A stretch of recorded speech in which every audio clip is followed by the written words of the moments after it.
Kardom Benglong Pininilia ko puthot wang thulo nang litum kelang bom mate ka chinghonai channel Karbitich 2.0 along lapen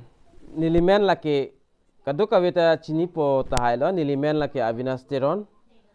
lapen non kelang bom nang litum la Karbitich 2.0 channel long jongsi akimilang polote nang litum pader depin pen subscribe ingon la subscribe puga aki air pen tok dui la berik denon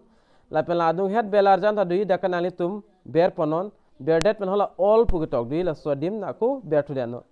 lalo pole monon feed ni lika freka video le nang wan pitek mate upload sitame nang litum amobile along YouTube ai hin pen stami notification nang le da prang mate nang litum nili video kilang long da prang ya fan lo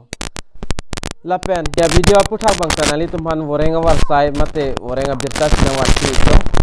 lapen nang litum han chuning rig lo video kijut kicheng pen kijut an kilang thori fansi athe manon molam kilang bangke 10 second 10 second anda lang lele lasi nang litum han chuning rig lo maximum nang litum 1 minute ane langta chogi mate ning sami plo lason se pia Voreng Awarsai mala pen ko pipi ma la bangke nalitum mala video arlo se theklong pola pen qualification kan ans naing ma la pen pipi document sai hoisi naing ma la ban nalitum la video arlo se thek pon long at po la pen ako chuning ritual lam lo non 1500 subscriber afanta nang o elo ajiso sinang lo nang litum kaching hon mati nang support na join lo la anta la pen la anso se nang support don po nang ching hon don po puse ni nilining thelo la pen non kilang bom madu abang phu abang phi tame kilang bom pole nang litum la subscribe por jan dui dak nang litum ber thu igdenon la pen subscribe det pen afela notification arjan dui dak nang litum ber denon lapen misen na comment pi go video na litum share go lapen like lahai hui pi go lahai hui ke upload nang ne guntang sibak le ke nai tali one kenang nai lo 1-2 minutes san senang chodi mate minute ing 6 minute hini yo la an senang chodi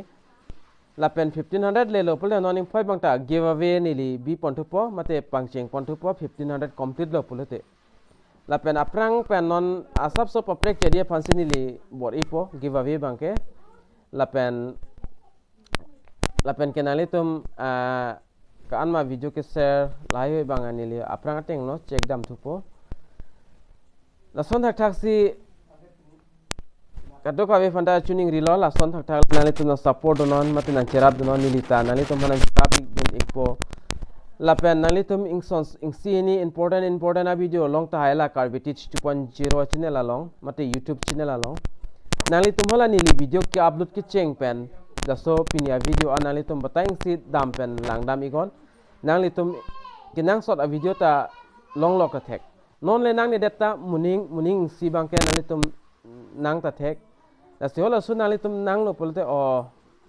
nili laso video nili la ne Karbitich YouTube channel long thek long le la ho adak lang dam pen sub sovest tani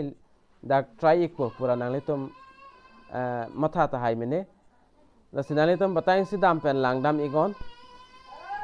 la pen la son dak sinali tum modak video kilang pen jong se pipine thek the chinne polote ni lista me nang cherap dun po athema la so video along tin ta nili hala Facebook apis Karbitich 2.0 la tadu la pen Facebook tadu adak kanale Facebook link tadu adak kanale tum humri dam itame la pen email ID tadu adak la nali tum email la nang send ame lapen WhatsApp number da pilo WhatsApp long la nang litum nang contact ame lapen direct phone call tame nili nang upload hot pol nang litum han na reply dun po mate nang chirap dun ikpo yo lasi ingson soni mane ki chokche dukoka thegi la video long mate kaning je asap so chokche data dui nili tanon sa kimilang lapen nili artatal an bangke avelang amasi Karbi alam pure alam bangka nili la an bang ning je o thek thelang la se lahai hui kichok sonsoni kichok che bang chidia siroi na la pen chithan che ta video ta dingwaret po la non intro bang lang ego intro lang dat pen video arlole chithan ponang mate video lang dam na tangte intro lang ego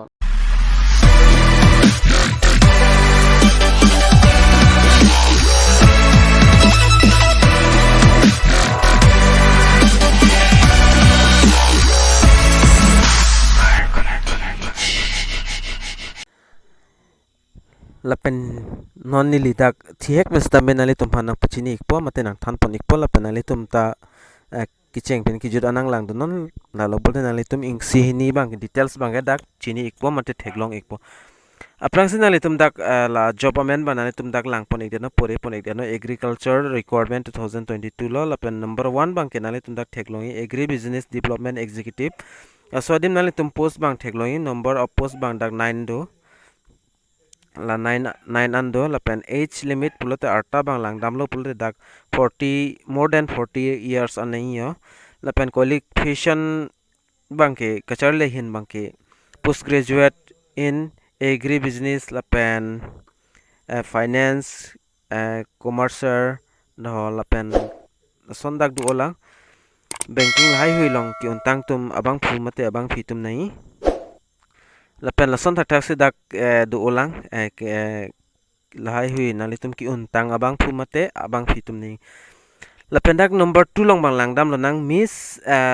MIS executive dakle number of post 1 do ing sido dakta lapen age limit dak bang ke nalitum more than dakta 40 years anai yo lapen education qualification bang da miss MIS executive must process at latest BSc IT or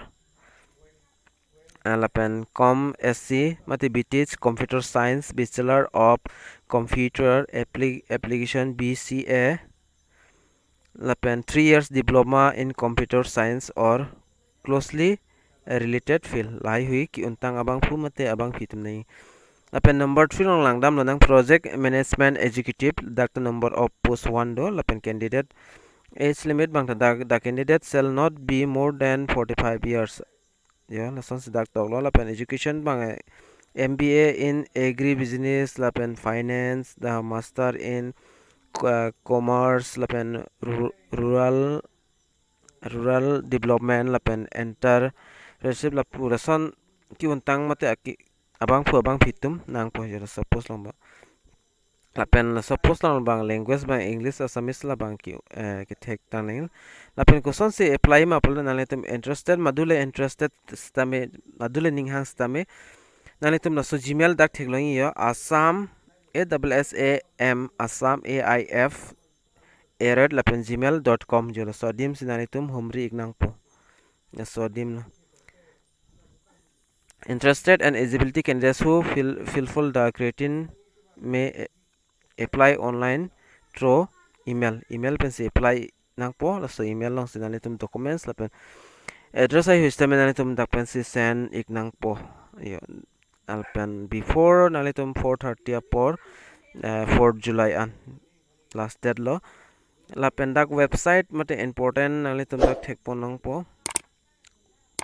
nali tum si advertisement aluta naing pulte nili stame whatsapp lo nali tum na homri go whatsapp lo stame nili na sen ikpo lapen ka apply ya process bang nili bang na piklang pon thek det pola so dim bang ke la se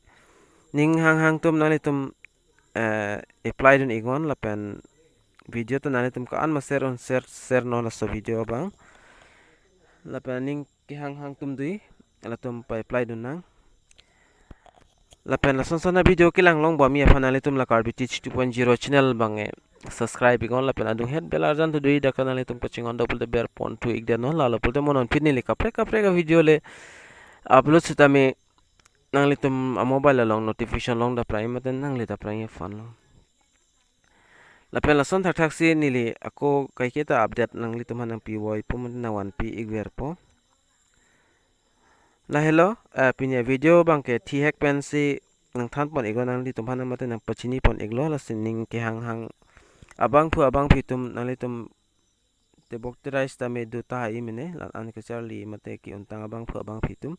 atom hanali tum konte igo mate so video nang li tum ka an ma share pon igo ya la si pinya video bang lanchot lo na si do me thak me kado ka ve karbitich 2.0 channel long kelang ra do an phasta me nili hin mate karbitich 2.0 hin pesta me Kardom